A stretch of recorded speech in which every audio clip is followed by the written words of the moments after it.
Daniel, capítulo 1. Era o 3º ano do reinado de Joaquim em Judá, quando o rei Nabucodonosor da Babilônia declarou guerra a Jerusalém e sitiou a cidade. O Senhor entregou o rei Joaquim de Judá nas mãos dele, com alguns utensílios do templo de Deus. Nabucodonosor levou o rei e os utensílios para a casa do tesouro do seu Deus, na terra da Babilônia, a antiga Sinear. O rei ordenou a Aspenaz, chefe de pessoal do palácio, que escolhesse alguns israelitas da família real e da nobreza, jovens que fossem saudáveis e de boa aparência, inteligentes e de boa formação, de potencial para cargos de liderança no governo, gente de elite, e lhes ensinasse a língua e a cultura da Babilônia. O rei ordenou também que servissem a eles o mesmo cardápio do rei. Comiam do bom e do melhor e o mais fino vinho. Depois de 3 anos de treinamento, assumiriam cargos na corte do rei. 4 homens de Judá, Daniel, Ananias, Misael e Azarias, estavam entre os escolhidos. O chefe de pessoal do palácio deu a eles nomes babilônicos. Daniel passou a chamar-se Beltesazar. Ananias foi chamado Sadraque. Misael foi chamado Mesaque. E Azarias foi chamado Abed-nego. Mas Daniel decidiu que não iria ficar impuro com a comida do rei, nem beber o vinho dele. Por isso pediu ao chefe de pessoal do palácio que o autorizasse a não comer do cardápio do rei. Pela graça de Deus, o chefe de pessoal do palácio gostou de Daniel e autorizou, mas o advertiu. Tenho medo que meu senhor, o rei, possa fazer. Foi ele quem determinou esse cardápio. E se perceber que vocês não estão saudáveis como os outros, vai pedir minha cabeça. E então Daniel apelou ao responsável que havia sido designado pelo chefe de pessoal do palácio para cuidar dele, de Ananias, Misael e Azarias. Faça uma experiência conosco por 10 dias. Traga apenas vegetais e água. Depois nos compare com os jovens que se alimentam do cardápio do rei e tome sua decisão. O responsável por eles concordou e os alimentou com vegetais e água durante 10 dias. Ao final dos 10 dias, eles tinham aparência melhor e pareciam mais saudáveis que todos os outros. Assim, o responsável continuou a dispensá-los da comida e da bebida do cardápio do rei e servia-lhes apenas vegetais. Deus deu a esses 4 jovens conhecimento e habilidades em todas as áreas, tanto teórica quanto prática. Além disso, Daniel tinha o dom de interpretar todo tipo de visões e sonhos. Ao final do tempo determinado pelo rei para o treinamento, o chefe de pessoal do palácio os levou para a presença de Nabucodonosor.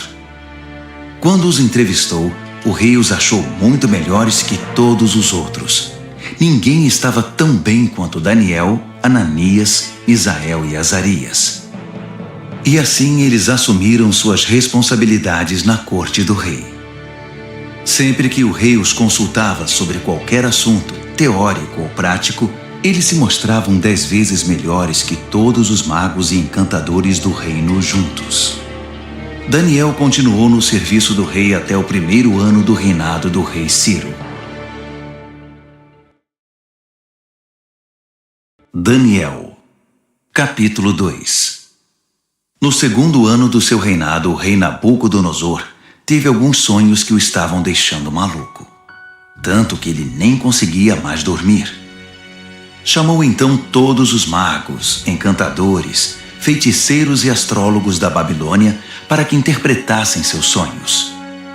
Quando estavam todos na presença do rei, ele disse: Tive um sonho e não consigo tirá-lo da cabeça. Não vou conseguir dormir até saber o que significa.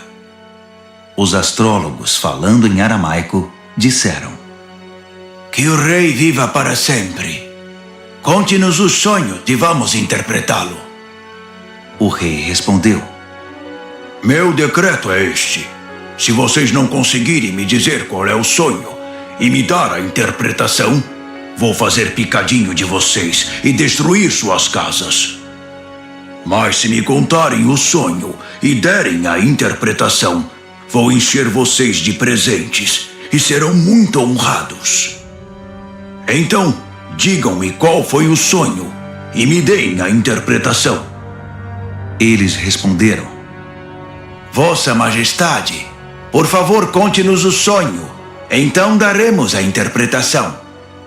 Mas o rei disse: Eu sei o que vocês estão tentando fazer. Vocês só querem ganhar tempo.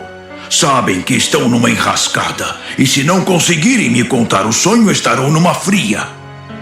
Estou até vendo. Vocês vão inventar uma história qualquer e me enrolar até que eu mude de ideia. Nada disso. Primeiro me contem o sonho e então vou saber se são capazes de me dar a interpretação ou se estão só me enrolando. Os astrólogos responderam: Ninguém em nenhum lugar do mundo pode fazer o que o rei está pedindo. E nenhum rei jamais pediu uma coisa dessas a nenhum mago, encantador ou astrólogo. O que Vossa Majestade está pedindo é impossível, a não ser que algum deus o revele. E os deuses não vivem no meio de gente como nós. A resposta deixou o rei furioso. Ele perdeu a paciência e ordenou que todos os sábios da Babilônia fossem executados. A sentença de morte foi anunciada, e Daniel e seus amigos estavam entre os condenados à morte. Enquanto Arioque, chefe da guarda real, fazia os preparativos para a execução, Daniel sabiamente chamou-o de lado e lhe perguntou o que estava acontecendo. Por que o rei deu uma ordem como essa, tão de repente?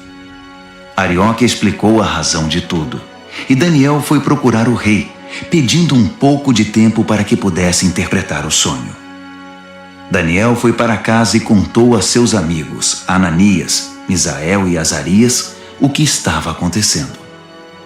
Ele pediu que orassem ao Deus dos céus por misericórdia, para solucionar o mistério, e assim poderem escapar da morte. Naquela noite, a solução do mistério foi revelada a Daniel numa visão. Daniel louvou ao Deus dos céus, dizendo: Bendito é o nome de Deus para todo sempre. Deus é sábio e todo-poderoso. Ele muda as estações e conduz a história. Escolhe reis e também os depõe. Ele dá tanto a sabedoria quanto o discernimento. Ele abre as profundezas, revela os segredos, conhece o que há na escuridão. A luz transborda dele. Ó Deus dos meus antepassados, a ti toda a minha gratidão e todo o meu louvor. Tu me tornaste sábio e forte, e agora nos mostraste o que pedimos. Tu resolveste o mistério do rei. Assim Daniel voltou a falar com Arioque, o encarregado da execução. Ele disse: Cancele a execução. Leve-me ao rei. Eu vou interpretar o sonho dele. Arioque não perdeu um minuto. Correu ao rei, levando Daniel com ele, e disse: Achei um homem entre os exilados de Judá que pode interpretar o sonho. O rei perguntou a Daniel, cujo nome babilônico era Beltesazar: Você tem certeza de que pode fazer isto? Contar o sonho e interpretá-lo? Daniel respondeu ao rei: Nenhum homem pode decifrar o mistério do rei, quem quer que seja, sábio, encantador, mago ou astrólogo. Mas há um Deus no céu que revela os mistérios, e ele me revelou. Ele está mostrando ao rei Nabucodonosor o que vai acontecer no futuro. Este é o sonho que o rei teve, a visão que encheu sua mente. Enquanto Vossa Majestade estava deitado na cama, ó rei, vieram ideias sobre o que vai acontecer no futuro. Aquele que revela mistérios mostrou ao rei o que vai acontecer. Mas a interpretação foi dada por meu intermédio, não porque eu seja mais sábio que qualquer outra pessoa, mas para que o rei saiba o que significa e entenda o que sonhou. O que viu, ó rei, foi uma enorme estátua em pé na sua frente, muito impressionante, mas também apavorante. A cabeça da estátua era de ouro puro. O peito e os braços eram de prata. O ventre e os quadris eram de bronze. As pernas eram de ferro e os pés eram uma mistura de barro com ferro. Enquanto você estava olhando para a estátua, uma pedra que se soltou por si só da montanha, sem que ninguém o fizesse, atingiu a estátua, esmigalhando os pés de ferro e barro. Então tudo desmoronou e ficou em pedaços. O ferro, o barro, o bronze, a prata e o ouro. Ficou tudo como restos amontoados, relegados ao esquecimento. Mas a pedra que atingiu a estátua tornou-se uma grande montanha que dominava o horizonte. Esse foi o sonho. Agora vamos à interpretação do sonho. Ó Rei, Vossa Majestade é o soberano mais poderoso da terra. O Deus do céu deu tudo ao Senhor: governo, poder, força e glória. Ele o designou responsável pela humanidade e por todos os animais do campo e as aves do céu, no mundo todo. O rei é o cabeça de todos os governantes. É a cabeça de ouro. Mas seu reino será tomado por outro reino, inferior ao seu, e este por um terceiro, o reino de bronze, que governará toda a terra. Por fim, um quarto reino, forte como o ferro, assumirá o poder. Assim como o ferro despedaça tudo que atinge, esse vai quebrar, esmigalhar e pulverizar todos os reinos anteriores. Mas os pés e os dedos dele, que são uma mistura de ferro e barro, significam que o reino será dividido, mas ainda haverá a força do ferro. Assim como os dedos eram de ferro e de barro, o reino terá uma parte forte e outra frágil. Esse reino fará alianças, mas não darão certo. Não conseguirá se unir a nenhum outro reino, assim como o ferro e o barro não se misturam. Mas no tempo desses reinos, o Deus do céu edificará um reino que nunca será destruído, nem nunca será dominado por outro. No final, esmagará os outros reinos, destruirá todos eles e será eterno. Será como a pedra que se soltou por si só da montanha, sem que ninguém o fizesse, que esmigalhou o ferro, o bronze, o barro, a prata e o ouro. O grande Deus fez o rei saber o que vai acontecer no futuro. Essa é a revelação exata do sonho e também a interpretação correta. Quando Daniel terminou, o rei Nabucodonosor, perplexo, prostrou-se com o rosto no chão diante de Daniel. Ele ordenou uma oferta de sacrifícios e de incenso em honra a Daniel e declarou: Seu Deus realmente é o Deus de todos os deuses, o Senhor de todos os reis, e Ele revela todos os mistérios. E eu sei, porque você decifrou o mistério. Então o rei promoveu Daniel a um elevado cargo no reino. Encheu-o de presentes e o empossou como governador de toda a província da Babilônia e chefe de todos os sábios da Babilônia. A pedido de Daniel, o rei designou Sadraque, Mesaque e Abednego para postos administrativos em toda a Babilônia, enquanto Daniel permaneceu no palácio real. Daniel, capítulo 3. O rei Nabucodonosor construiu uma estátua de ouro com 27 metros de altura e 2 metros e 70 centímetros de largura. Ele a ergueu na planície de Dura, na província da Babilônia. Em seguida ordenou a todos os líderes importantes da província que comparecessem à cerimônia de dedicação da estátua. Todos vieram para a cerimônia e tomaram seus lugares diante da estátua que Nabucodonosor havia erguido. Um arauto apareceu e proclamou em voz alta: Atenção, todos! Ouçam vocês de todas as raças, cores e crenças! Quando ouvirem o som da trombeta, do pífaro, da cítara, da harpa, do saltério e da flauta dupla, dobrem os joelhos e adorem a estátua de ouro que o rei Nabucodonosor ergueu. E quem não se ajoelhar, não adorar a estátua, não importa quem seja, será lançado imediatamente na fornalha. O som começou a tocar. Todos os instrumentos musicais da Babilônia, E gente de todas as raças, cores e crenças dobraram os joelhos e adoraram a estátua de ouro que o rei Nabucodonosor havia erguido. Foi então que os astrólogos da Babilônia se manifestaram e acusaram os judeus. Eles disseram ao rei Nabucodonosor: Que o rei viva para sempre. Vossa Majestade deu ordens severas para que, ao ouvir o som tocar, deveríamos nos ajoelhar e adorar a estátua de ouro, e quem não o fizesse seria jogado na fornalha. Mas os judeus, Sadraque, Mesaque e Abednego, a quem o rei designou cargos elevados na província da Babilônia, ignoraram a ordem, ó rei. Eles não respeitam os nossos deuses e se negam a adorar a estátua de ouro que mandou erguer. Furioso, o rei Nabucodonosor ordenou que Sadraque, Mesaque e Abednego fossem trazidos.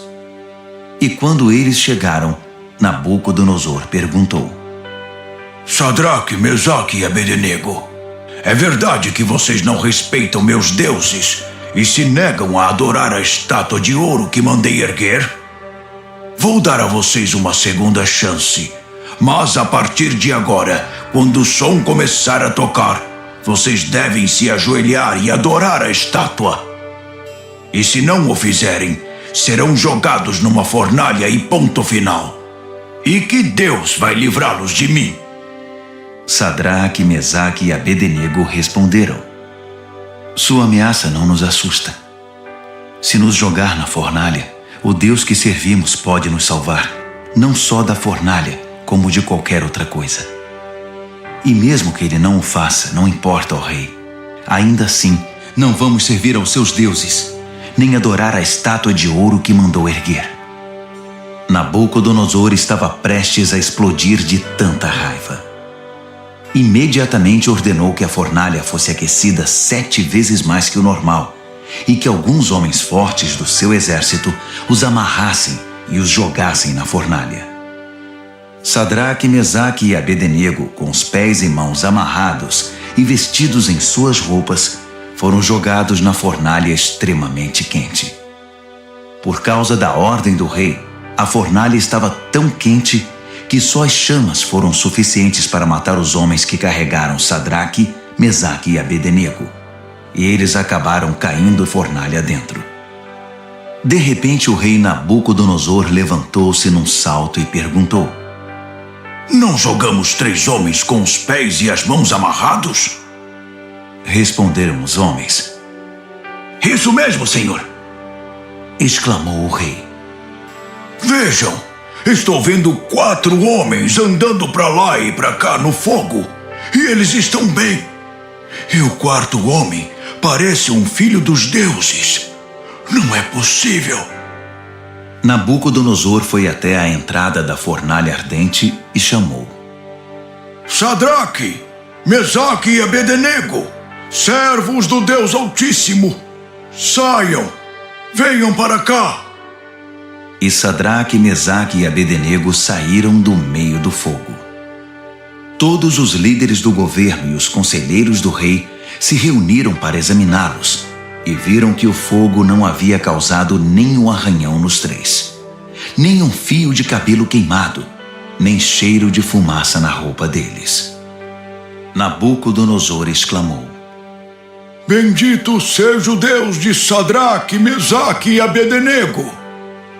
Ele enviou seu anjo e salvou seus servos. Eles confiaram no seu Deus a ponto de ignorar as ordens do rei e arriscaram sua vida, mas não serviram nem adoraram outros deuses. Por isso decreto: todo, de qualquer lugar, cor, raça ou crença, que disser alguma coisa contra o Deus de Sadraque, Mesaque e Abednego, será despedaçado e sua casa será destruída. Nunca houve um Deus que salvasse como esse. Então o rei promoveu Sadraque, Mesaque e Abednego na província da Babilônia. Daniel, capítulo 4. O rei Nabucodonosor a todos, de todas as raças, cores e crenças do mundo. Paz e prosperidade a todos. É um privilégio contar a vocês os grandes milagres que o Deus Altíssimo fez por mim. Seus milagres são impressionantes e suas maravilhas surpreendentes. Seu reino dura para sempre e seu governo soberano é eterno. Eu, Nabucodonosor, vivia tranquilo no meu palácio, mas tive um sonho, quase um pesadelo, que me deixou abalado. Mandei buscar todos os sábios da Babilônia para que interpretassem o sonho. Quando todos estavam reunidos, magos, encantadores, astrólogos e adivinhos, contei-lhes o sonho, mas ninguém conseguiu dizer o significado. Mas veio Daniel, um homem cheio do Espírito Santo divino, e contei a ele o sonho. O seu nome babilônico é Beltesazar, assim chamado em homenagem ao meu Deus.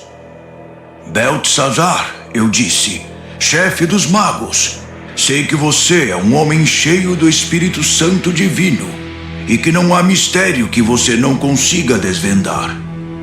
Ouça este sonho que eu tive e interprete-o para mim. Isto foi o que vi deitado na minha cama. Havia uma grande árvore no centro do mundo. Eu olhei e a árvore cresceu, tornando-se maior ainda. Seu topo alcançava o céu e era visto de todos os lugares da terra. Suas folhas eram belas e seus frutos fartos, produzindo comida suficiente para todos.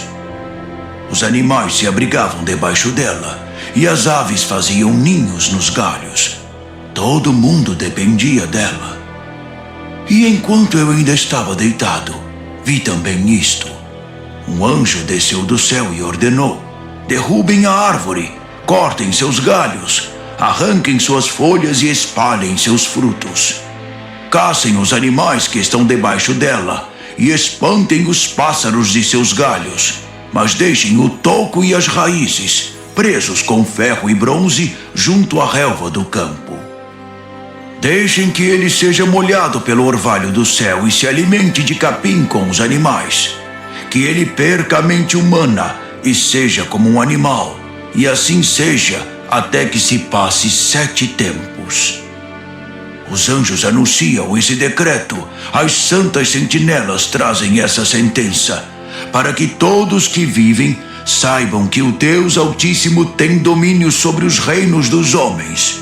Ele conduz tudo conforme seu querer, e de gente simples faz poderosos. Isso é o que eu, rei Nabucodonosor, sonhei.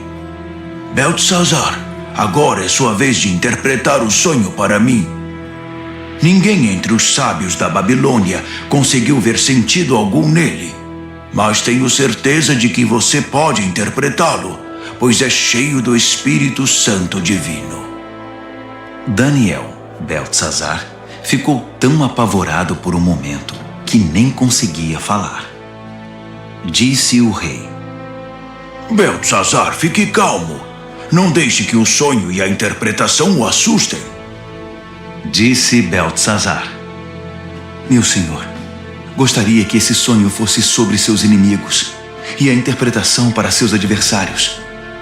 A árvore que você viu e que cresceu e ficou tão alta que o topo alcançava o céu, visível dos 4 cantos da terra. A árvore de folhagem viçosa e fartos frutos, suficiente para todos. A árvore sob a qual os animais buscavam refúgio e na qual as aves faziam seus ninhos. É o Senhor, ó Rei. Vossa Majestade é a árvore. Você cresceu e ficou forte. Sua Majestade atinge o céu e seu governo se estende aos 4 cantos da terra. E os anjos que desciam do céu proclamando: derrubem a árvore, destruam-na, mas deixem o toco e suas raízes na terra, presos com ferro e bronze junto à relva do campo. Deixem que ele seja molhado pelo orvalho do céu e que se alimente de grama com os animais durante 7 tempos. Isso, ó Rei, também se refere ao Senhor.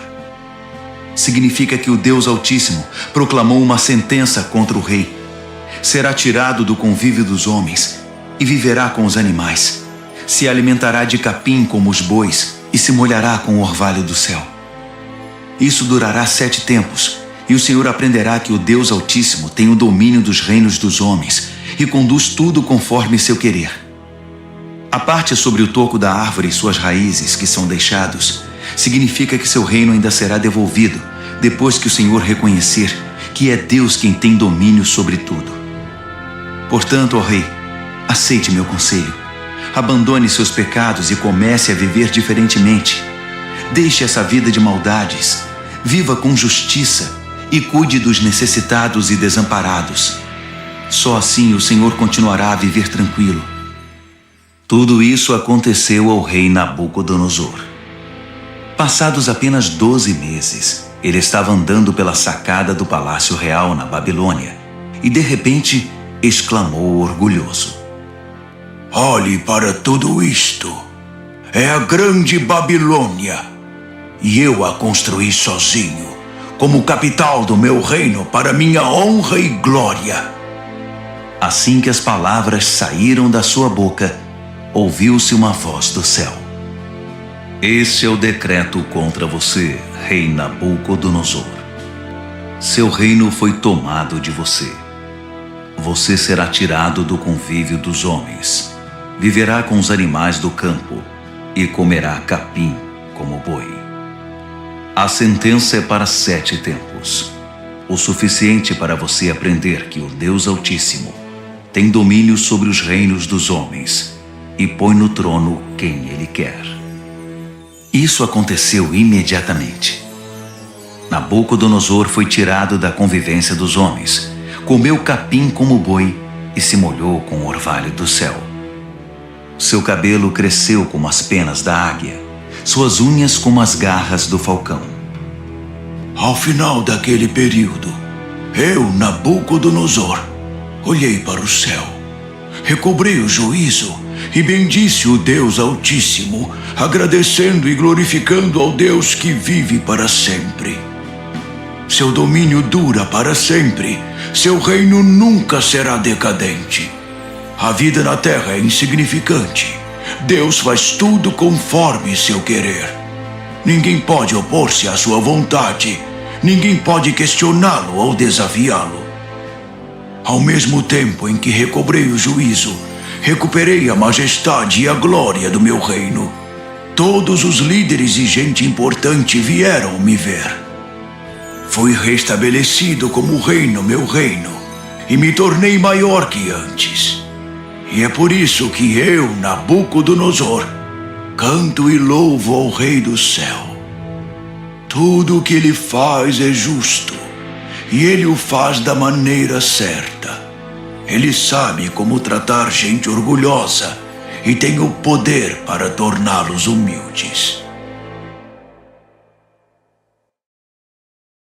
Daniel, capítulo 5. O rei Belsazar convidou Humilde e seus nobres para um grande banquete. O vinho era muito bem servido.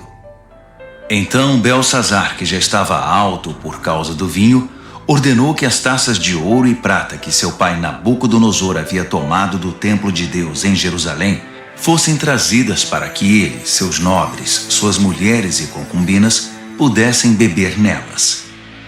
Quando as taças de ouro e prata foram trazidas, o rei, os nobres e aquelas mulheres começaram a usá-las. Beberam seu vinho e, já bêbados, louvaram seus deuses de ouro, prata, bronze, ferro, madeira e pedra.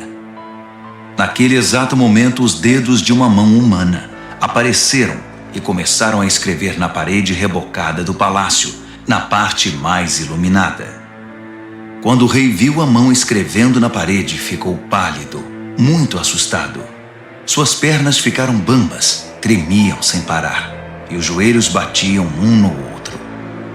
Ele gritou para que chamassem os encantadores, os astrólogos e os adivinhos, e prometeu: Quem conseguir ler esta escrita na parede e me disser o que significa, será famoso e rico. Ganhará um manto de púrpura e uma bela corrente de ouro, e será o terceiro mais importante do reino. Todos tentaram, mas ninguém conseguiu enxergar um sentido nas palavras escritas na parede. Ninguém conseguia entender o que estava escrito, muito menos interpretá-lo. Então o rei ficou apavorado, pálido, em completo estado de choque. Os nobres também estavam em pânico. A rainha soube que o rei e os nobres estavam em estado de choque e veio ao salão do banquete. Ela disse: "Que o rei viva para sempre. Não se assustem, não fiquem aí sentados pálidos desse jeito. Há um homem no reino que é cheio do Espírito Santo divino. Durante o reinado do seu pai, ele ficou conhecido pelo seu brilho intelectual e por sua sabedoria espiritual. Ele era tão capaz que seu pai, o rei Nabucodonosor, fez dele o chefe de todos os magos, encantadores, adivinhos e astrólogos. Não havia ninguém como ele. Ele conseguia fazer qualquer coisa: interpretar sonhos, decifrar mistérios, explicar enigmas. Seu nome é Daniel, mas o rei mudou o nome dele para Beltesazar. Mande chamar Daniel. Ele vai ler o que está escrito aí." Assim Daniel foi chamado. O rei perguntou: "Você é Daniel, que foi um dos exilados que meu pai trouxe de Judá? Já ouvi falar que você é cheio do Espírito Santo, tem uma mente brilhante e é incrivelmente sábio. Os sábios e encantadores foram trazidos aqui para ler esta escrita na parede e interpretá-la, mas nenhum deles conseguiu ler nada. Mas ouvi dizer que você interpreta sonhos e decifra mistérios. Então, se você conseguir ler e interpretar, será um homem famoso e rico. Ganhará o manto de púrpura e uma bela corrente de ouro, e será o terceiro mais importante do reino."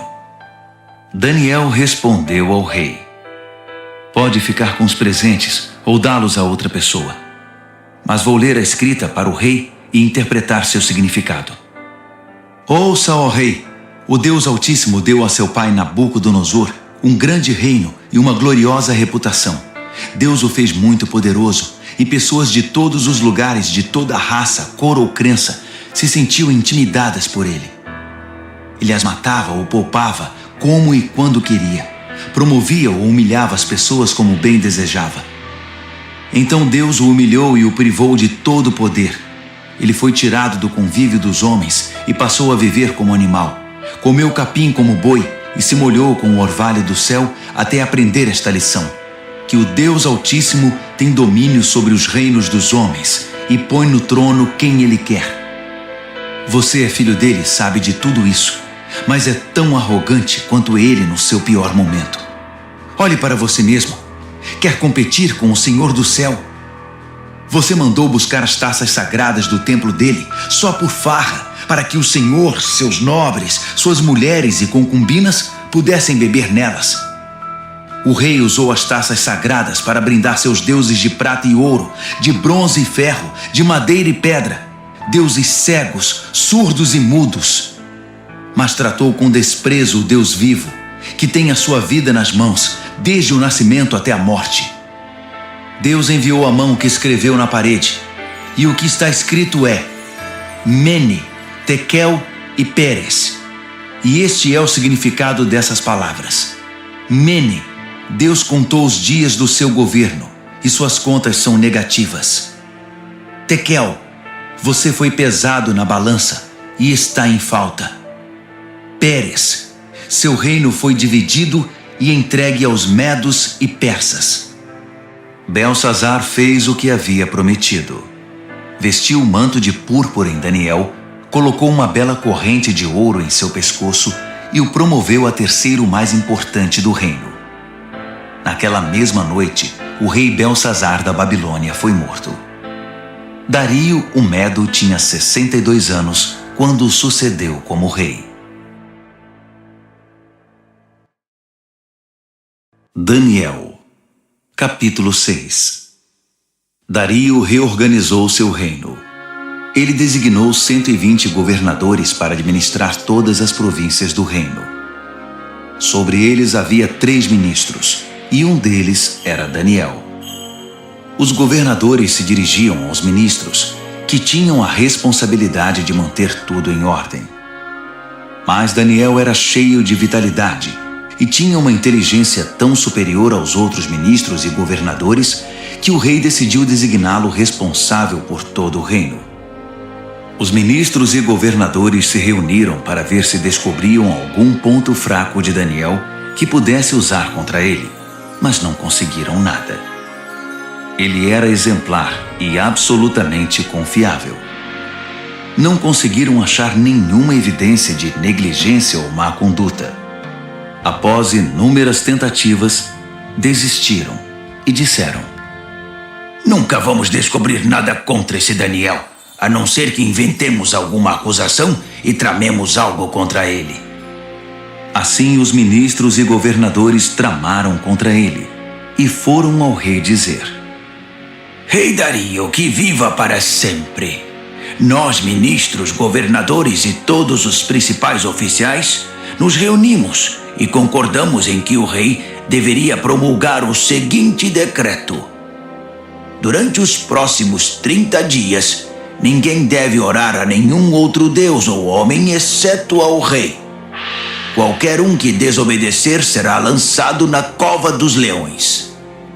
Promulgue esse decreto, ó rei, e assine-o para que seja revogável, com inscrição em pedra, conforme todas as leis dos medos e dos persas. E o rei Dario assinou o decreto. Daniel soube que esse decreto havia sido promulgado, mas continuou a orar como sempre fazia. Sua casa tinha janelas no andar de cima, voltadas para Jerusalém. 3 vezes ao dia, ele se ajoelhava ali em oração, agradecendo e louvando a Deus. Os conspiradores vieram e o viram orando, pedindo a ajuda de Deus. Imediatamente foram ao rei e o lembraram do decreto. O rei não assinou uma lei proibindo qualquer pessoa de orar a qualquer deus ou homem, exceto ao rei durante 30 dias? E qualquer pessoa que fosse apanhada fazendo isso seria jogada na cova dos leões? O rei confirmou. Com certeza, como inscrição em pedra, conforme todas as leis dos medos e dos persas. Então eles disseram: Daniel é um dos exilados judeus. Ignora sua ordem e desafia sua lei. Ele ora 3 vezes ao dia. O rei ficou desconcertado e tentou de todas as formas livrar Daniel da complicação em que o havia colocado. Ele pensou nisso o dia todo. Mas os conspiradores voltaram. Lembre-se, ó rei, é uma lei conforme todas as leis dos medos e dos persas, irrevogável. O rei cedeu e ordenou que Daniel fosse trazido e jogado na cova dos leões. Mas ele disse a Daniel: Seu Deus, a quem você é tão leal, vai livrar você desta situação. Uma pedra foi colocada sobre a entrada da cova. O rei selou a pedra com seu anel e com os anéis de todos os seus nobres, porque não podia ser revogado. O rei voltou para o palácio, mas não comeu nem conseguiu dormir. Passou a noite preocupado. Ao romper do dia, ele se levantou e foi depressa à cova dos leões. Quando chegou perto, chamou o aflito: Daniel, servo do Deus Altíssimo, será que seu Deus, a quem você serve tão fielmente, livrou você dos leões? Daniel respondeu: Que o rei viva para sempre! Meu Deus enviou seu anjo que fechou a boca dos leões para que não me fizessem nenhum mal. Fui considerado inocente diante de Deus e também diante do Senhor, ó rei, pois não fiz mal algum ao Senhor. Quando o rei ouviu essas palavras, ficou muito feliz. Ele ordenou que Daniel fosse retirado da cova. Depois que ele saiu, verificou-se que não havia nenhum arranhão sequer. Ele havia confiado em seu Deus.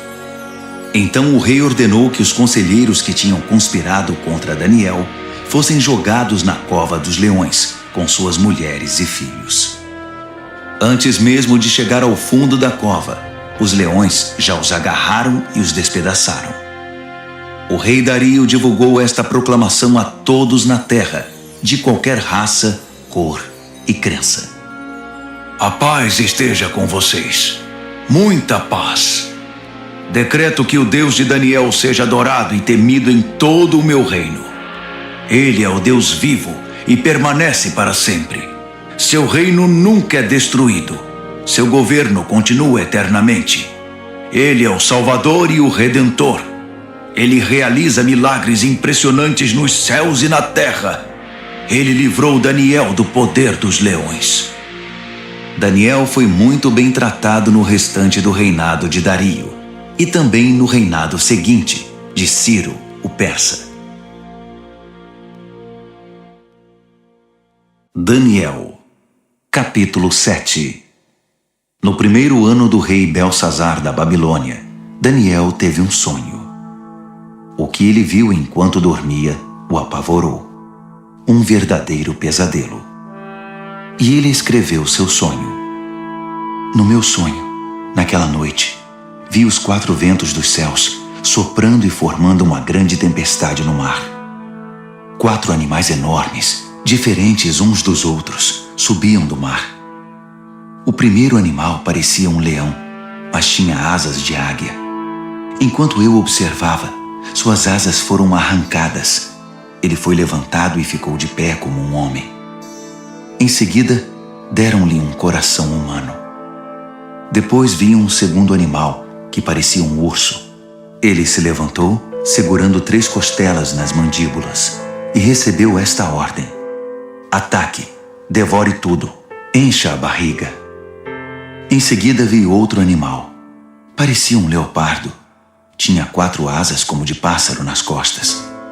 Esse animal tinha 4 cabeças e recebeu autoridade para governar.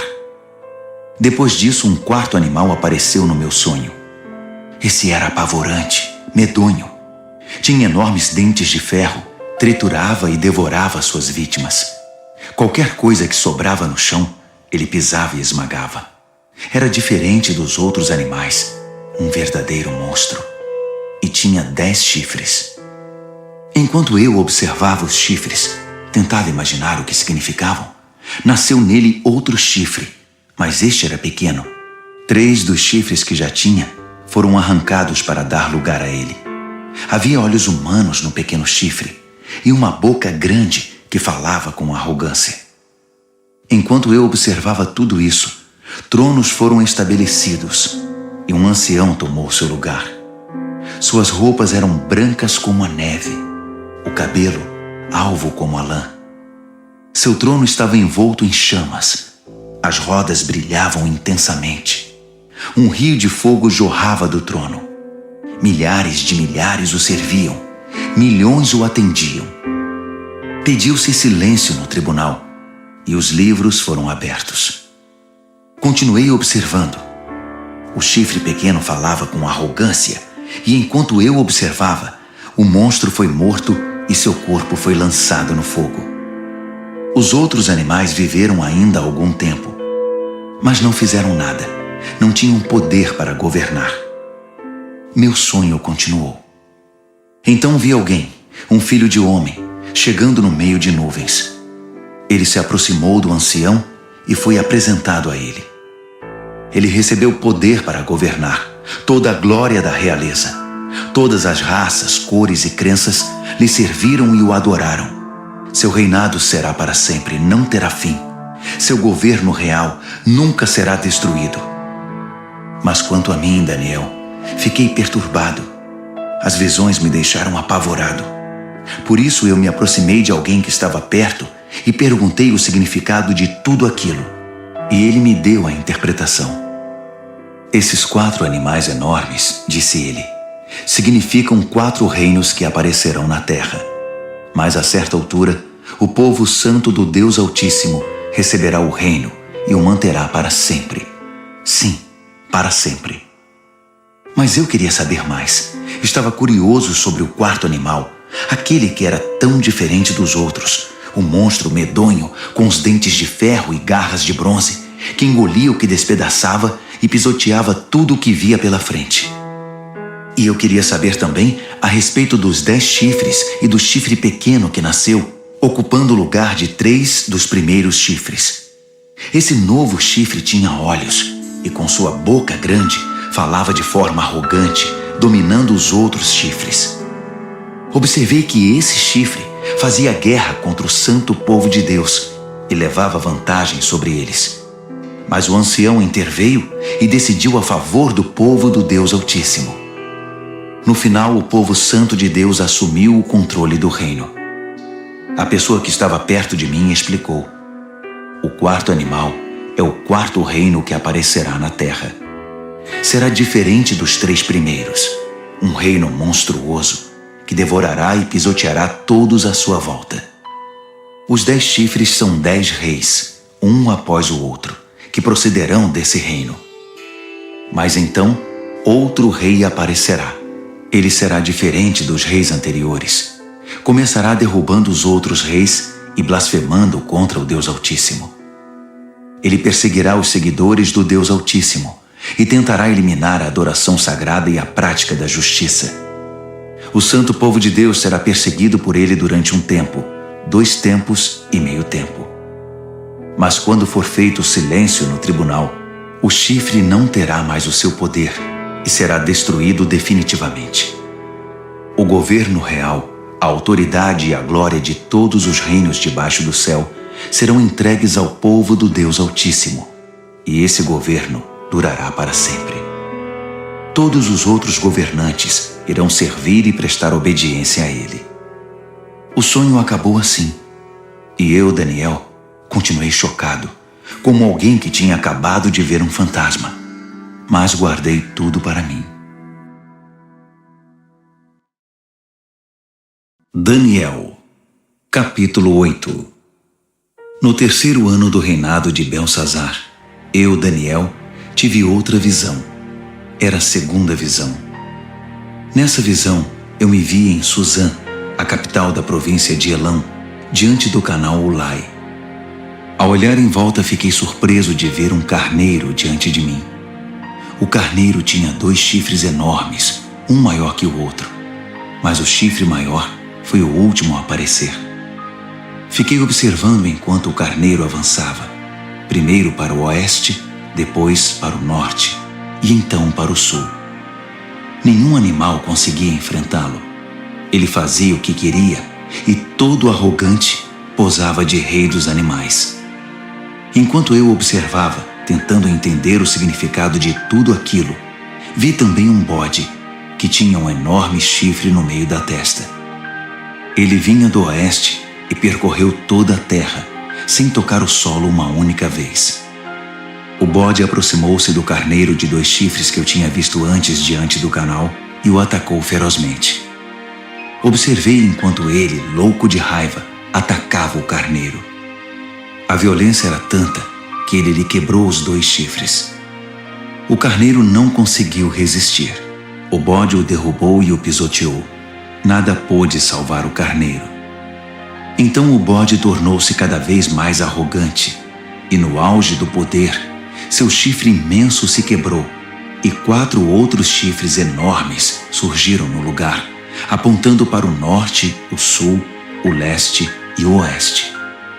De um desses grandes chifres surgiu outro chifre pequeno, mas o seu poder cresceu até atingir o sul e o leste, e a querida terra prometida. Cresceu tanto que atingiu as estrelas, o exército celestial, e lançou algumas delas na terra e as pisoteou. Ele ousou até desafiar o poder de Deus, o príncipe do exército celestial. Ele acabou com a adoração diária e profanou o santuário. Como castigo pelos seus pecados, o santo povo de Deus também foi atacado por ele. O chifre desprezou a verdade de Deus. Extremamente arrogante, dominou tudo o que via pela frente. Naquele momento ouvi 2 anjos conversando. O primeiro perguntou: quanto tempo vai durar isso? Sem adoração diária, esse castigo devastador pelo pecado? E o povo de Deus e o santuário vão continuar sendo desprezados e pisoteados? O outro respondeu: um período de 2.300 tardes e manhãs. Então, o santuário será restaurado. Enquanto eu, Daniel, estava tentando encontrar um sentido no que via, uma figura humana apareceu diante de mim. Ouvi uma voz de homem que vinha do canal de Ulai e chamava: Gabriel, diga a este homem o que está acontecendo. Explique a visão a ele. Ele veio até mim, mas quando se aproximou, fiquei aterrorizado e me prostrei com o rosto em terra. Ele disse: entenda que esta visão diz respeito ao final dos tempos. Assim que ele falou, eu desmaiei, com o rosto no chão.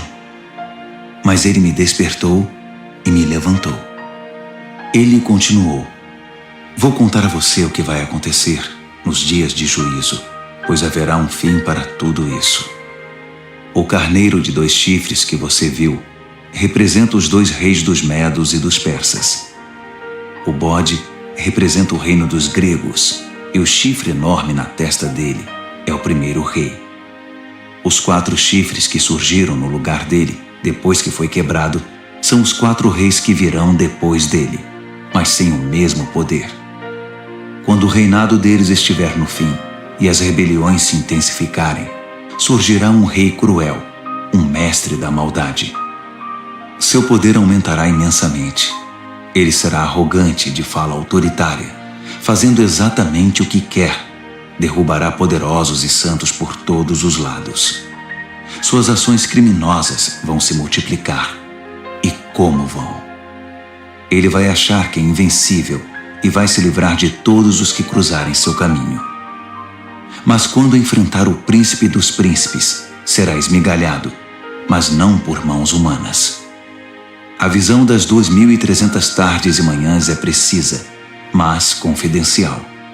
Então, mantenha-a em segredo. Refere-se ao futuro distante. Eu, Daniel, acabado, esgotado por alguns dias, finalmente encontrei forças para voltar ao trabalho e tratar dos negócios do rei. Mas continuei apavorado com a visão, pois não conseguia entender coisa alguma. Daniel, capítulo 9. Dario, filho de Xerxes, da linhagem dos Medos, tornou-se rei da Babilônia. No primeiro ano do seu reinado, eu, Daniel, meditava nas Escrituras, e de acordo com a mensagem do Eterno ao profeta Jeremias, Jerusalém teria de ficar em ruínas durante 70 anos. Recorri ao Senhor Deus em busca de uma resposta. Orava com dedicação e sinceridade. Jejuava, vestia pano de saco e me ajoelhava nas cinzas. Derramei meu coração e abri minha alma para o Eterno, meu Deus. Ó Senhor, grande e soberano Deus, Tu nunca falhas em cumprir a Tua aliança. Nunca desistes daqueles que Te amam e obedecem ao que ordenas. Mas nós pecamos de todas as formas possíveis. Cometemos pecados terríveis, fomos rebeldes, enganamos e pegamos atalhos para fugir dos Teus caminhos. Fizemo-nos de surdos diante dos Teus servos, os profetas, que pregaram Tua mensagem aos nossos reis e líderes, aos nossos pais e a todo o povo da terra. Tu fizeste tudo certo, Senhor, mas tudo o que temos a apresentar é culpa e vergonha, todos nós, o povo de Judá, os cidadãos de Jerusalém, Israel no exílio e em todos os lugares por onde fomos espalhados, por ter Te traído. Ah, sim, fomos envergonhados publicamente, todos nós, nossos reis, líderes, pais, diante do mundo. Mas foi bem merecido, por causa do nosso pecado. A Tua compaixão é nossa única esperança, ó Senhor, o nosso Deus, porque na nossa rebeldia abrimos mão dos nossos direitos. Não prestamos atenção em Ti quando nos disseste como deveríamos viver, nem obedecemos ao ensinamento proclamado por Teus servos, os profetas. Todos nós em Israel optamos por Te ignorar. Desprezamos Tuas instruções para fazer apenas o que era do nosso agrado. E agora estamos pagando por isso. A maldição expressa claramente na revelação feita a Moisés, servo de Deus, agora está fazendo efeito entre nós. É o salário do nosso pecado contra Ti. Fizeste a nossos governantes o que prometeste fazer. Trouxeste desgraça sobre nós em Jerusalém, a pior já registrada. E como estava escrito na revelação de Deus a Moisés, a catástrofe foi total. Nada foi poupado. Nós nos mostramos obstinados no nosso pecado, sem nunca considerar tuas orientações, ignorando tuas advertências. Assim, com razão, deixaste que a desgraça viesse sobre nós com tudo.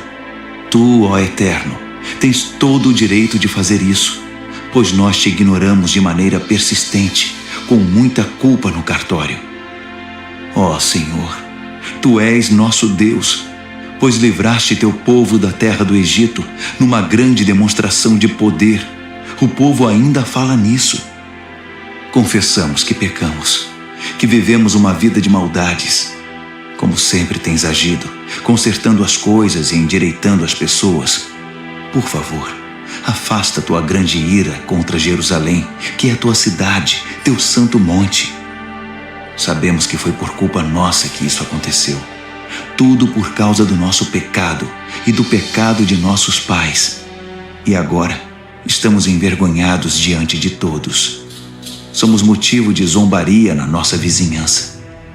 Por isso, ouve, ó Deus, esta oração sincera do teu servo. Tem misericórdia do teu santuário arruinado. Age de acordo com o que és, não segundo o que somos. Atende nossa oração, ó Deus. Abre os olhos e observa a nossa cidade arruinada, a cidade chamada pelo teu nome. Sabemos que não merecemos tua atenção. Nosso apelo é a tua compaixão. Esta oração é nossa única esperança. Senhor, ouve-nos. Senhor, perdoa-nos. Senhor, olha para nós e faz alguma coisa. Senhor, não nos desprezes. Tua cidade e teu povo são chamados pelo teu nome. Defende teus interesses. Enquanto eu derramava meu coração, confessando meu pecado e o pecado do meu povo Israel, orava e apresentava toda a minha vida diante do Eterno e intercedia pelo santo monte do meu Deus. Enquanto eu estava mergulhado na oração, Gabriel, o ser semelhante a um homem, aquele que eu tinha visto numa visão anterior, aproximou-se de mim, voando como uma ave na hora da adoração da noite.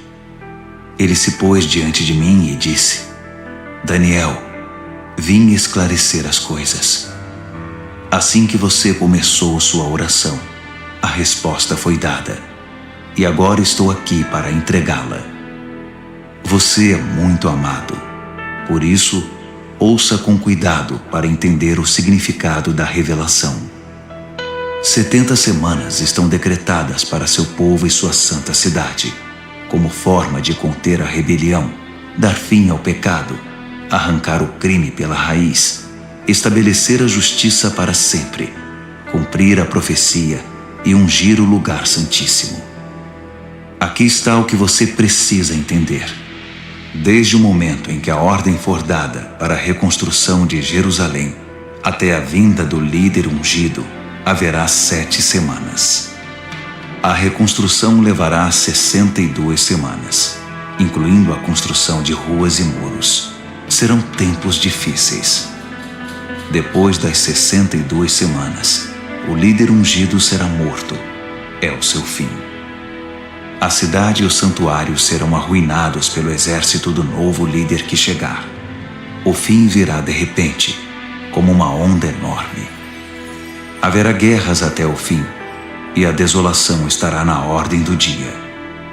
Então, no período de 1 semana, ele fará muitas alianças importantes, mas na metade dessa semana, ele acabará com a adoração e as orações. No lugar da adoração, irá se instalar a besta da profanação, que permanecerá ali até finalmente ser destruída. Daniel, capítulo 10. No 3º ano do reinado de Ciro, rei da Pérsia, uma mensagem veio a Daniel, cujo nome babilônico era Beltesazar. A mensagem era verdadeira e falava de uma grande guerra. Ele entendeu, pois seu significado veio por revelação. Durante aqueles dias, eu, Daniel, guardei luto por Jerusalém durante 3 semanas. Comi apenas comida simples, sem tempero, e não comi carne nem bebi vinho. Não tomei banho nem me barbeei, até que tivessem passado as 3 semanas. No dia 24 do primeiro mês, eu estava de pé diante do grande rio, o Tigre. Levantei os olhos e, para minha surpresa, vi um homem vestido de linho, com um cinto de ouro puro na cintura. Seu corpo brilhava como se fosse esculpido de pedra preciosa. A face era radiante e os olhos vivos e penetrantes como tochas. Os braços e pernas reluziam como bronze polido e sua voz soava como um grande coral. Eu, Daniel, fui o único a vê-lo. Os homens que estavam comigo, embora não estivessem vendo, foram tomados de medo e correram para se esconder, temendo o pior. Quando fiquei sozinho depois dessa visão, abandonado pelos meus amigos, meus joelhos ficaram bambos e o rosto pálido, sem força nenhuma. Quando ouvi o som da sua voz, não resisti e desmaiei. Caí com o rosto no chão. Mas uma mão me tocou e me pôs sobre as mãos e os joelhos. Daniel, ele disse, homem de valor, Deus ama você demais. Levante-se e preste muita atenção à minha mensagem. Fui enviado para falar dela a você. Quando ele disse isso, eu me levantei, mas não conseguia parar de tremer. Fique tranquilo, ele continuou. Não tenha medo. Quando você decidiu se humilhar para receber entendimento, sua oração foi ouvida e eu me dispus a vir até aqui. Mas fui impedido pelo anjo, que é o príncipe do reino da Pérsia, e isso me atrasou por 3 semanas. Mas Miguel, um dos anjos supremos, veio em meu socorro e ficou ali com o anjo, que é o príncipe da Pérsia. Estou aqui para ajudar você a entender o que vai acontecer com seu povo, pois a visão fala do futuro. Enquanto ele falava, fiquei só olhando para o chão. Não conseguia dizer nada e fui surpreendido por algo parecido com uma mão humana que me tocou os lábios. Então abri a boca e comecei a falar. Quando vi, fiquei apavorado. Minhas pernas ficaram bambas. Eu não conseguia me mexer.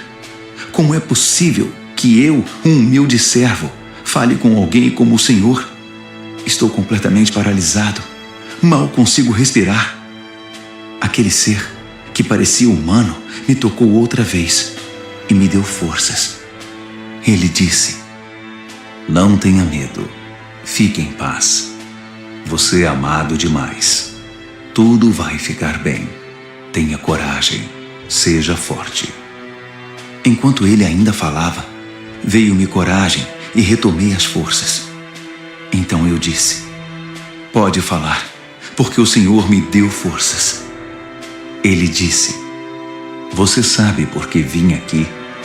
Preciso voltar para lutar contra o anjo que é o príncipe da Pérsia. E depois que eu o tirar do caminho, chegará o anjo, que é o príncipe da Grécia.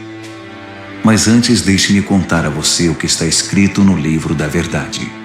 Ninguém me ajuda na minha luta contra esses seres, a não ser Miguel, o anjo, que é o príncipe de vocês. Daniel, capítulo 11. Eu tenho ajudado da melhor maneira possível, desde o primeiro ano do reinado de Dario, rei dos Medos. Mas agora deixe-me dizer como estão as coisas. Outros 3 reis da Pérsia aparecerão, e depois deles um 4º rei, que será muito mais rico que os outros. Quando ele achar que já tem poder suficiente, ganho com sua riqueza, declarará guerra contra o reino da Grécia. Nesse momento, aparecerá um rei poderoso, que dominará um enorme território e conduzirá tudo como bem entender. Mas no auge do seu poder, quando tudo estiver aparentemente bem, seu reino se dividirá em 4 partes: norte, sul, leste e oeste. Mas seus herdeiros não receberão nada. Não haverá continuidade do poder, pois outros o tomarão. Em seguida, o rei do sul se fortalecerá, mas um dos seus príncipes será mais forte que ele e governará um território ainda maior. Depois de alguns anos, os dois se tornarão aliados, e a filha do rei do sul se casará com o rei do norte para consolidar o acordo. Mas a influência dela enfraquecerá e seu filho não sobreviverá. Ela, seus servos, seu filho e seu marido serão traídos. Algum tempo depois, alguém da família real aparecerá e assumirá o trono. Ele assumirá o comando do exército, invadirá o norte e alcançará grande vitória. Ele tomará os deuses de metal deles e todos os utensílios de ouro e prata que os acompanham e os levará para o Egito. Passado algum tempo, o rei do norte se recuperará e invadirá a terra do rei do sul, mas não terá sucesso. Terá de bater em retirada. Mas seus filhos formarão um exército gigante e descerão como uma inundação, um ataque impetuoso sobre as defesas do sul. Furioso, o rei do sul sairá e enfrentará o rei do norte, que estará à espera com seu enorme exército, mas apesar disso, será derrotado. Enquanto os cadáveres são tirados do campo, o rei, com muita sede de sangue, sairá massacrando dezenas de milhares.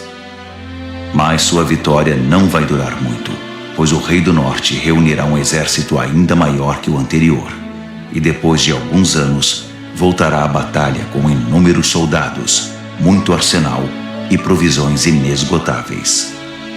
Naqueles dias, muitos outros se engajarão na batalha contra o rei do sul. Revoltosos do seu próprio povo, embriagados por sonhos de poder, se ajuntarão a eles, mas acabarão frustrados. Quando o rei do norte chegar, fará rampas de cerco e conquistará a cidade fortificada. Os exércitos do sul serão despedaçados diante dele. Nem mesmo suas famosas tropas de choque conterão o agressor. Ele entrará todo arrogante, como se fosse o dono de tudo. Ele se apossará da linda terra e se instalará aí. Depois, prosseguirá para ter controle total. Fará um tratado de paz e até dará sua filha em casamento ao rei do sul, parte de uma trama para destruí-lo de vez. Mas o plano será um fiasco, não será bem sucedido. Mais tarde, voltará sua atenção para as regiões costeiras e fará inúmeros prisioneiros. Mas um general intervirá e dará um basta às suas ameaças. Quem metia medo ficará amedrontado. Ele voltará para casa e passará a cuidar dos próprios negócios. Mas a essa altura já estará acabado e logo já não se ouvirá mais falar dele. Ele será sucedido por um perdedor, já com seu governo, sua reputação e sua autoridade em frangalhos. Por isso não durará muito. Sairá da história rapidamente, sem nem mesmo ter lutado. Seu lugar será preenchido por um sujeito desprezado e desprezível. Mas ele surpreenderá todos, saindo como que do nada e se apossando do reino. Ele avançará como um rolo compressor, e até o príncipe da aliança será esmagado. Depois de negociar um cessar-fogo, ele violará as condições. Que traidor!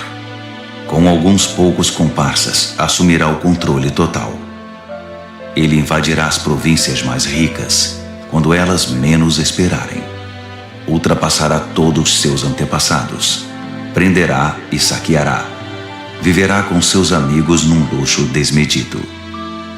Ele fará planos contra as cidades fortificadas, mas não será por muito tempo. Ele ajuntará um grande exército muito bem armado para combater o rei do sul. Em resposta, o rei do sul manterá seu exército, ainda maior, a postos, pronto para a batalha. Mas não será capaz de sustentar essa condição por muito tempo, em razão das intrigas nas próprias fileiras. Sua corte estará minada por tramas e conspirações. Assim seu exército será esmagado, e o campo de batalha ficará coberto de cadáveres. Os dois reis, ambos com planos maldosos um contra o outro, vão se sentar à mesa de conferências e negociarão seus engodos. Nada resultará desse tratado, que não passará de um emaranhado de mentiras. Mas ainda não é o fim. A história não acabou. O rei do norte irá para casa carregado de despojos, mas sua mente estará voltada para a destruição da Santa Aliança, enquanto estiver passando pela terra a caminho de casa. 1 ano mais tarde, ele comandará nova invasão ao sul, mas a segunda invasão não será como a primeira. Quando os navios romanos chegarem, ele dará meia volta e retornará para casa. Mas ao passar pela terra, seu ódio contra a Santa Aliança será despertado. Ele fará acordo com todos os que se dispuserem a trair a Santa Aliança, tomando partido deles. Suas forças entrarão marchando e profanarão o santuário e a cidadela. Eles irão banir a adoração diária, substituindo-a pela besta da profanação. O rei do norte honrará os que traírem a Santa Aliança, corrompendo-os ainda mais com sua conversa sedutora. Mas os que forem leais a Deus tomarão posição firme a favor de Deus. Os que mantiverem o bom senso ensinarão o bem às multidões pelo exemplo. Eles serão submetidos a provas terríveis durante um certo período. Alguns serão mortos, outros queimados, alguns exilados, outros roubados. Quando a prova for muito difícil, receberão alguma ajuda, mas não muita. E muitos dos pretensos ajudadores se portarão com indiferença. A provação refinará e purificará os que mantiverem o bom senso e permanecerem leais, porque há ainda mais por vir. Enquanto isso, o rei do norte estará agindo sem impedimento. Ele se levantará a uma posição superior à de qualquer deus, e até mesmo ousará desafiar o Deus dos deuses. Por um tempo isso será tolerado, até que se complete esse tempo de juízo, pois o que foi decretado precisa ser cumprido. Ele não terá respeito algum pelos deuses dos seus antepassados, nem mesmo pelo Deus predileto das mulheres. Desprezando qualquer Deus, o rei do norte se inchará de orgulho e se achará maior que todos eles. Ele chegará a ponto de desprezar o Deus dos santos, e no lugar em que Deus é adorado, colocará em exibição, com generoso ornamento de prata, ouro e pedras preciosas, um Deus novo, do qual nunca se ouviu falar. Marchando sob a bandeira desse Deus estranho, ele atacará as principais fortalezas. Promoverá todos os que seguirem esse Deus, dando a eles cargos importantes e recompensando-os com concessões de terras. Na conclusão dessa história, o rei do sul o enfrentará, mas o rei do norte se lançará contra ele como um furacão, com seus carros e cavalos e uma grande frota de navios, e varrerá tudo que estiver no seu caminho. Ao entrar na linda terra, as pessoas cairão diante dele como peças de dominó. Só Edom, Moabe e alguns amonitas escaparão. Ele vai avançar, dominando país após país. Nem o Egito escapará. Ele confiscará o ouro, a prata e todos os bens valiosos do Egito.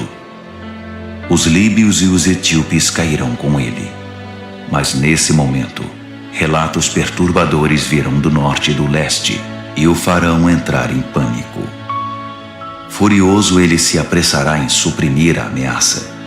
Mas assim que armar suas tendas entre o mar Mediterrâneo e o Monte Santo, inúmeras tendas reais, ele encontrará seu fim. E não haverá uma alma viva por perto para ajudá-lo. Daniel, capítulo 12. Esse será o momento quando Miguel, o grande anjo, que é o príncipe defensor do seu povo, entrará em cena. Será um tempo de desgraça, a pior desgraça que o mundo já conheceu. Mas seu povo será salvo da desgraça, todos os que tiverem o nome escrito no livro. Uma grande multidão, composta daqueles que já morreram e foram sepultados, acordará. Alguns para a vida eterna, outros para a vergonha eterna. Homens e mulheres que viveram de forma sábia e justa brilharão como a noite sem nuvens, repleta de estrelas. E os que conduziram outras pessoas ao caminho certo brilharão como estrelas para sempre. Este é um relato confidencial, Daniel, para seus olhos e ouvidos somente. Mantenha-o em segredo. Guarde o livro fechado à chave até o final. Nesse ínterim, haverá uma busca frenética para se tentar entender o que está acontecendo. Enquanto eu, Daniel, ouvia tudo isso, apareceram 2 seres, um do lado do rio em que eu estava e o outro do outro lado. Um deles perguntou a um terceiro homem vestido de linho que estava acima das águas do rio: até quando vai continuar essa história intrigante? O homem vestido de linho, que estava acima das águas do rio, levantou as mãos para o céu. Ouvi quando ele jurou solenemente pelo Eterno que seria um tempo, 2 tempos e meio tempo, e que quando o opressor do povo santo fosse derrubado, a história chegaria ao seu final. Ouvi tudo isso claramente, mas não entendi. Por isso perguntei: Senhor, pode me explicar isso? Continue a fazer o que está fazendo, Daniel. Ele disse: a mensagem é confidencial e será guardada a chave até o fim, até que tudo chegue à sua conclusão. O povo será purificado e renovado, mas os maus continuarão sendo maus, sem ter a menor ideia do que está acontecendo. Já os que viverem de forma sábia e justa entenderão tudo.